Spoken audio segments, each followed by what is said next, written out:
ರಾಜ್ಯದಲ್ಲಿದ್ದಾರೆ ಕೇಂದ್ರ ಗೃಹ ಸಚಿವ ಅಮಿತ್ ಶಾ ಸುತ್ತೂರು ಜಾತ್ರಾ ಮಹೋತ್ಸವದಲ್ಲಿ ಅಮಿತ್ ಶಾ ಭಾಗಿಯಾಗಿದ್ದಾರೆ। ವೇದಿಕೆ ಕಾರ್ಯಕ್ರಮದಲ್ಲಿ ಶಾ ಭಾಗಿ ಕೇಂದ್ರ ಸಚಿವ ಪ್ರಹ್ಲಾದ್ ಜೋಶಿ, ಬಿಜೆಪಿ ರಾಜ್ಯಾಧ್ಯಕ್ಷ ಬಿವೈ ವಿಜಯೇಂದ್ರ, ಸುತ್ತೂರು ಶ್ರೀಗಳು ಸೇರಿದಂತೆ ಹಲವರು ಉಪಸ್ಥಿತರಿದ್ದಾರೆ। ಅಮಿತ್ ಶಾಗೆ ಸುತ್ತೂರು ಶ್ರೀಗಳು ಸನ್ಮಾನ ಮಾಡಿದ್ರು। ಸುತ್ತೂರಿನಲ್ಲಿ ಹಲವು ಕಾರ್ಯಕ್ರಮಗಳಲ್ಲಿ ಶಾ ಭಾಗಿಯಾಗ್ತಾ ಇದ್ದಾರೆ। ಇವತ್ತಿನ ಶಾ ಭೇಟಿ ಭಾರಿ ಮಹತ್ವವನ್ನು ಪಡೆದುಕೊಳ್ಳುತ್ತೆ। ಸುತ್ತೂರು ಜಾತ್ರಾ ಮಹೋತ್ಸವದಲ್ಲಿ ಭಾಗಿಯಾಗಿದ್ದಾರೆ ಅಮಿತ್ ಶಾ। ದೃಶ್ಯಗಳನ್ನು ನೋಡ್ತಾ ಇದ್ದೀವಿ। ಸುತ್ತೂರು ಶ್ರೀಗಳು ಕೇಂದ್ರ ಸಚಿವ ಅಮಿತ್ ಶಾ ಅವರಿಗೆ ಸನ್ಮಾನಿಸ್ತಾ ಇದ್ದಾರೆ। ಜೊತೆಗೆ ವೇದಿಕೆಯನ್ನು ಹಂಚಿಕೊಂಡಿದ್ದಾರೆ ಕೇಂದ್ರ ಸಚಿವ ಪ್ರಹ್ಲಾದ್ ಜೋಶಿ, ವಿಪಕ್ಷ ನಾಯಕ ಆರ್ ಅಶೋಕ್, ಬಿಜೆಪಿ ರಾಜ್ಯಾಧ್ಯಕ್ಷ ಬಿವೈ ವಿಜಯೇಂದ್ರ, ಹೀಗೆ ಹಲವರು ಗಣ್ಯರು ವೇದಿಕೆಯಲ್ಲಿ ಭಾಗಿಯಾಗಿದ್ದಾರೆ। ಅತಿಥಿ ಗೃಹವೊಂದನ್ನ ಉದ್ಘಾಟನೆ ಮಾಡ್ತಾರೆ ಅಮಿತ್ ಶಾ।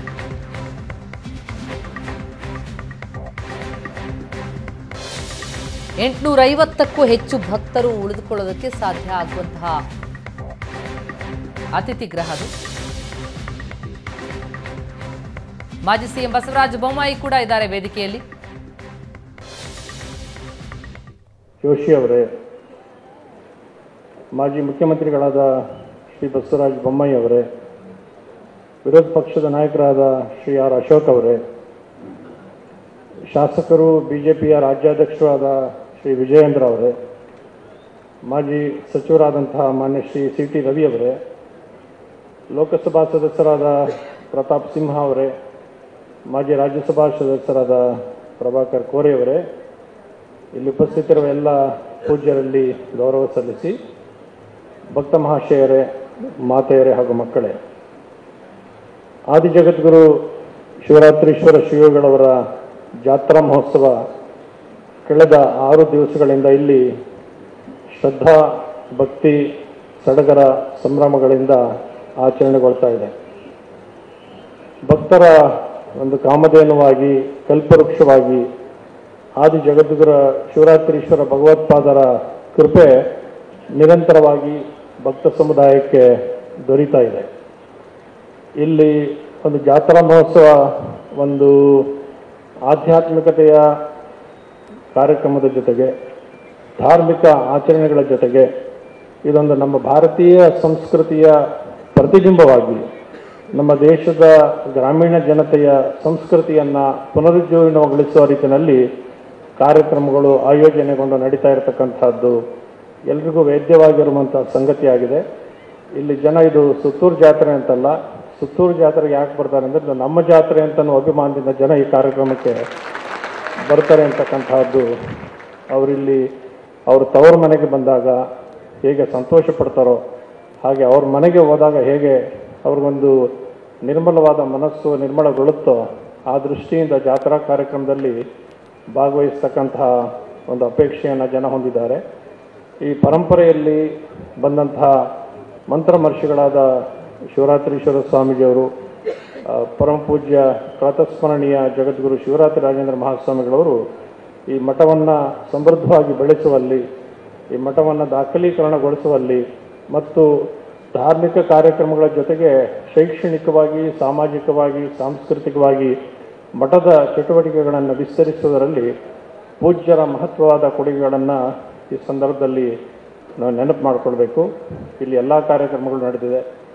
ಭಜನಾ ಮೇಳ ಆಗಿದೆ, ಕುಸ್ತಿಪಟ ಕೃಷಿ ಮೇಳ ಆಗಿದೆ, ವಸ್ತು ಪ್ರದರ್ಶನ ಇದೆ, ಸೋಬಾನೆ ಪದದಂತಹ ಮನೆಯಲ್ಲಿ ಆಡ್ಕೊಳ್ಳುವಂತಹ ಸೋಬಾನೆ ಪದ ಇರ್ಬೋದು, ಮನೆಯ ಮುಂದೆ ಬಿಡುವಂತಹ ರಂಗೋಲಿ ಇರ್ಬೋದು, ಹೀಗೆ ಪ್ರತಿಯೊಂದನ್ನು ಸೂಕ್ಷ್ಮವಾಗಿ ಗಮನಿಸಿ ನಮ್ಮ ಗ್ರಾಮೀಣ ಜನರಲ್ಲಿ ಒಂದು ಧೈರ್ಯವನ್ನು, ವಿಶ್ವಾಸವನ್ನು ತುಂಬಿಸುವಂಥ ಕೆಲಸ ಜಾತ್ರಾ ಮಹೋತ್ಸವದ ಸಂದರ್ಭದಲ್ಲಿ ನಡೀತಾ ಇದೆ। ಈ ಸಂದರ್ಭದಲ್ಲಿ ಇಲ್ಲಿ ಶ್ರೀಮಠದ ಮುಂಭಾಗದಲ್ಲಿ ಬಂದಂತಹ ಅತಿಥಿಗಳಿಗೆ ಅನುಕೂಲ ಆಗಬೇಕು ಅಂತನ್ನುವಂಥ ಇಲ್ಲಿ ಅನೇಕ ಅತಿಥಿ ಗೃಹಗಳಿದೆ। ಮಾನ್ಯ ಶಿವಶಂಕರಪ್ಪನವರು ಅದು ಈಗ ಶಾಸಕರಾಗಿದ್ದಾರೆ, ಸಚಿವರಾಗಿದ್ದರು, ಅವರು ಇಲ್ಲಿ ಒಮ್ಮೆ ಬಂದಾಗ ಇಲ್ಲಿ ಯಾತ್ರಾರ್ಥಿಗಳು ಬಹಳ ಜನ ಬರೋದನ್ನು ನೋಡಿ ಅವ್ರಿಗೊಂದು ಸೇವೆ ಮಾಡಲಿಕ್ಕೆ ಅವಕಾಶ ಕಲ್ಪಿಸಿಕೊಡ್ಬೇಕು, ಒಂದು ಅತಿಥಿ ಗೃಹವನ್ನು ಕಟ್ಟಿಸಬೇಕು ಅಂತ ಅನ್ನೋ ಅಪೇಕ್ಷೆಯನ್ನು ವ್ಯಕ್ತ ಮಾಡಿದ್ರು. ಹಾಗಾಗಿ ಅತಿಥಿ ಗೃಹ ಇವತ್ತು ಅಲ್ಲಿ ನಿರ್ಮಾಣ ಆಗಿದೆ. ಅಲ್ಲಿ ಸುಮಾರು ಒಂದು ಕಾಲದಲ್ಲಿ ಒಂದೇ ಸಮಯದಲ್ಲಿ 700ಕ್ಕೂ ಹೆಚ್ಚು ಜನ ಇರುವಂಥ ಅವಕಾಶಗಳಿದೆ. ಆ ಕಟ್ಟಡದ ಉದ್ಘಾಟನೆ ಇದೇ ಜಾತ್ರಾ ಮಹೋತ್ಸವದಲ್ಲಿ ಕಳೆದ ವರ್ಷವೇ ನಡೀಬೇಕಾಗಿತ್ತು. We invited honourable minister to inaugurate that building last year itself, but we could not make it. ಆದರೆ ಭಗವಂತನ ಕೃಪೆ ಇದ್ದದ್ದು ಅವರಿಂದನೇ ಅದು ಉದ್ಘಾಟನೆ ಆಗಬೇಕು ಅಂತ ದೇವ್ರ ಸಂಕಲ್ಪ ಇತ್ತು ಅಂತ ಕಾಣುತ್ತೆ. ಅದಕ್ಕೋಸ್ಕರ ಅದು ಒಂದು ವರ್ಷ ತಡವಾಗಿ ಈಗ ಅದನ್ನು ಅವರೇ ಉದ್ಘಾಟನೆ ಮಾಡಿರ್ತಕ್ಕಂಥದ್ದು ತುಂಬ ಸಂತೋಷದ ಸಂಗತಿ. ಮಾನ್ಯ ಅಮಿತ್ ಶಾ ಅವರು ಯಾರಿಗೆ ಗೊತ್ತಿಲ್ಲ ಅಂತಂದರೆ ಯಾರಿಗಾದ್ರೂ ಹೇಳ್ಬೋದು. ಬಹುಶಃ ಈ ದೇಶದ ಇಂದಿನ ಒಬ್ಬ ಶಕ್ತಿಯುತ ವ್ಯಕ್ತಿ ಯಾರು ಅಂತಂದರೆ ಅಮಿತ್ ಶಾ ಅವರು ಅಂತನ್ನೋದು ನಮಗೆಲ್ಲ ಗೊತ್ತಿರುವಂಥ. ಅದನ್ನು ವಿಜಯೇಂದ್ರ ಅವರು ಮಾತನಾಡ್ತಾ ಹೇಳಿದರು. ಉಕ್ಕಿನ ಮನುಷ್ಯ ಅಂತ ನಾವೆಲ್ಲ ಗೌರವಿಸುವಂತಹ ಸರ್ದಾರ್ ವಲ್ಲಭಭಾಯಿ ಪಟೇಲ್ ಇದ್ದಾರ, ಅವರ ಒಂದು ಹಿಂದಿನ ಯುಗಮಾನದ ಮತ್ತೊಬ್ಬ ವಲ್ಲಭಭಾಯಿ ಪಟೇಲ್ ಯಾರು ಅಂತಂದರೆ ಅಮಿತ್ ಶಾ ಅವರು ವಲ್ಲಭಭಾಯಿ ಪಟೇಲ್ ಮಾತ್ರ ಅಲ್ಲ, ಒಂದು ಚಾಣಕ್ಯನ ಒಂದು ಅಪೂರ್ವವಾದಂಥ ಶಕ್ತಿಯನ್ನು ಕೂಡ ಹೊಂದಿರತಕ್ಕಂಥದ್ದು. ಎರಡೂ ಒಟ್ಟಿಗೆ ಇರತಕ್ಕಂಥದ್ದು ಬಹಳ ಅಪರೂಪ. ಚಾಣಕ್ಯನೂ ಹೌದು, ವಲ್ಲಭಭಾಯಿ ಉಕ್ಕಿನ ಮನುಷ್ಯನೂ ಕೂಡ ಹೌದು ಅಂತೇಳಿ ಈ ದೇಶದ ಏಕತೆಯ ದೃಷ್ಟಿಯಿಂದ, ಈ ದೇಶದ ಸಮಗ್ರತೆಯ ದೃಷ್ಟಿಯಿಂದ, ಈ ದೇಶದ ಭವ್ಯ ಪರಂಪರೆಯನ್ನು ಶಾಶ್ವತವಾಗಿ ಉಳಿಸುವಂತಹ ದೃಷ್ಟಿಯಿಂದ ಮಾನ್ಯ ಅಮಿತ್ ಶಾ ಅವರು ಗೃಹ ಸಚಿವರಾಗಿ ತೆಗೆದುಕೊಂಡು ಆಚರಣೆಗೆ ತಂದಂತಹ ನಿರ್ಧಾರಗಳು ಬಹುಶಃ ಭಾರತೀಯರು ಇದೆಲ್ಲ ಆಗುತ್ತೆ ಅಂತ ಊಹಿಸಲಿಕ್ಕೂ ಸಾಧ್ಯ ಇಲ್ಲದಂತಹ ಅಪೂರ್ವವಾದಂತಹ ನಿರ್ಧಾರಗಳನ್ನು ತೆಗೆದುಕೊಂಡಂಥ ಕೀರ್ತಿ ಅಮಿತ್ ಶಾ ಅವರಿಗೆ ಸಲ್ಲುವಂತಹದ್ದು. ಅವರ ಈಗ ಬರ್ತಾ ಜೋಶಿಯವರು ಹೇಳ್ತಾ ಇದ್ರು, ಅವರಿಗೆ ಉಪನಿಷತ್ತು, ಮಹಾಭಾರತ, ವೇದಗಳು, ರಾಮಾಯಣ, ಮಹಾಭಾರತ ಎಲ್ಲದರ ಬಗ್ಗೆ ಅಧ್ಯಯನ ಮಾಡಿದ್ದಾರೆ. ಈ ಸಂದರ್ಭದಲ್ಲಿ ಈಗ ಅಮಿತ್ ಶಾ ಅವರು ಹೇಳೋ ಕಾರಣಲ್ಲಿ ಬರ್ತಾ ಒಂದು ಮಾತು ಹೇಳಿದ್ರು, ಅವರಿಷ್ಟೆಲ್ಲ ಜ್ಞಾನ ಸಂಪಾದನೆ ಮಾಡಲಿಕ್ಕೆ ಕಾರಣ ಯಾರು ಅಂತಂದರೆ ಮೈಸೂರು ಅರಮನೆಯಲ್ಲಿದ್ದಂತಹ ಒಬ್ಬ ವಿದ್ವಾಂಸರು ಅವ್ರಿಗೆ ಗುರುಗಳಾಗಿದ್ದರು ಅನ್ನೋ ಕಾರಣದಿಂದ ಅಷ್ಟೆಲ್ಲ ಕಲಿಯಲಿಕ್ಕೆ ಸಾಧ್ಯ ಆಯಿತು ಅಂತ. ಮೈಸೂರಿನಲ್ಲಿ ರಾಜತ್ವ ಹೋದಾಗ ಪಂಡಿತರೆಲ್ಲ ಅಲ್ಲಿ ಚದುರೋಗ್ಬೇಕಾಯಿತು. ಹಾಗೆ ಹೋದಂಥ ಒಬ್ಬ ಪಂಡಿತರಲ್ಲಿ ಒಬ್ಬರು ಗುಜರಾತ್ಗೊಬ್ಬರು, ಅವ್ರ ತಾತ ಅವ್ರನ್ನ ಆಶ್ರಯ ಮಾಡಿದ್ರು. ಅವ್ರ ತಾತ ಆಶ್ರಯ ಕೊಟ್ಟರು. ಅವ್ರ ತಾತ ಅವ್ರು ಹೇಳಿದ್ರು, ನೀವು ಅನಾಯಾಸವಾಗಿ ದೇವ್ರು ನಮಗೆ ಕೊಟ್ಟಿದ್ದಾನೆ, ಬಂದಿದ್ದೀರಿ, ನಮ್ಮ ಮಗನಿಗೆ ನೀವೆಲ್ಲ ವಿದ್ಯಾಭ್ಯಾಸ ಮಾಡಿ ಅಂತಂದರು. ಆ ಮೈಸೂರಿನ ಪಂಡಿತರ ಶಿಕ್ಷಣ ಕೊಟ್ಟದಿಂದ ಅಮಿತ್ ಶಾ ಅವರು ಇವತ್ತು ಇಷ್ಟು ಎತ್ತರಕ್ಕೆ ಬೆಳೀಲಿಕ್ಕೆ ಸಾಧ್ಯ ಆಯಿತು ಅಂತ ಅನ್ನೋದು ನಮ್ಮ. ಸಿಎಂ ಸಿದ್ದರಾಮಯ್ಯ ಅಡ್ಡಾದಲ್ಲಿದ್ದಾರೆ. ಅಮಿತ್ ಶಾ ಪಾಂಚಜನ್ಯ ಮೊಳಗಿಸ್ತಾ ಇದ್ದಾರೆ. ಅಮಿತ್ ಶಾ ಭೇಟಿಯ ಬೆನ್ನಲ್ಲೇ ಬಿಜೆಪಿಯಲ್ಲಂತೂ ಭಾರೀ ಸಂಚಲನ ಮೂಡಿದೆ. ಲೋಕಸಭೆ ಮಹಾಸಮರಕ್ಕೆ ಅಮಿತ್ ಶಾ ರಣಕಹಳಿಯನ್ನ ಮೊಳಗಿಸ್ತಾ ಇದ್ದಾರೆ. ಈಗಾಗಲೇ ಸುತ್ತೂರಿನಲ್ಲಿ ಜಾತ್ರಾ ಮಹೋತ್ಸವದಲ್ಲಿ ಭಾಗಿಯಾಗಿದ್ದಾರೆ. ಮಧ್ಯಾಹ್ನದ ಮೇಲೆ ನಡೆಯಲಿರೋದು ಹೈ ವೋಲ್ಟೇಜ್ ಮೀಟಿಂಗ್.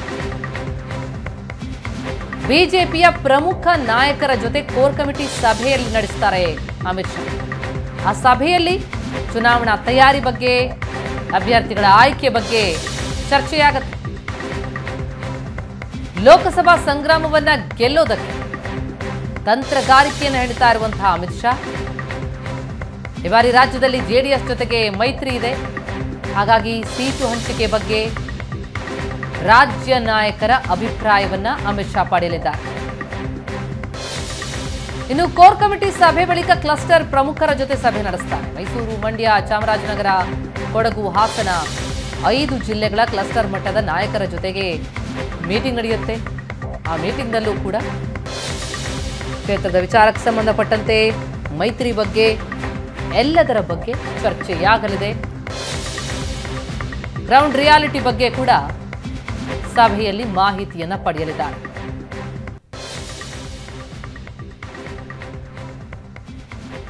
ದೃಶ್ಯಗಳನ್ನು ನೋಡ್ತಾ ಇದ್ದೀವಿ. ಅಮಿತ್ ಶಾಗೆ ಸುತ್ತೂರು ಶ್ರೀಗಳ ಸನ್ಮಾನ ಮಾಡಿದ್ರು. ಸುತ್ತೂರು ಮಠದಲ್ಲಿ ನಡೀತಾ ಇರುವಂತಹ ಜಾತ್ರಾ ಮಹೋತ್ಸವ.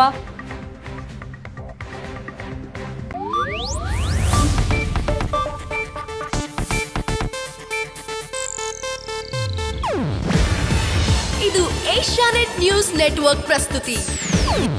ನೀವು ನೋಡ್ತಿದ್ದೀರಾ ಏಷ್ಯಾನೆಟ್ ಸುವರ್ಣ ನ್ಯೂಸ್.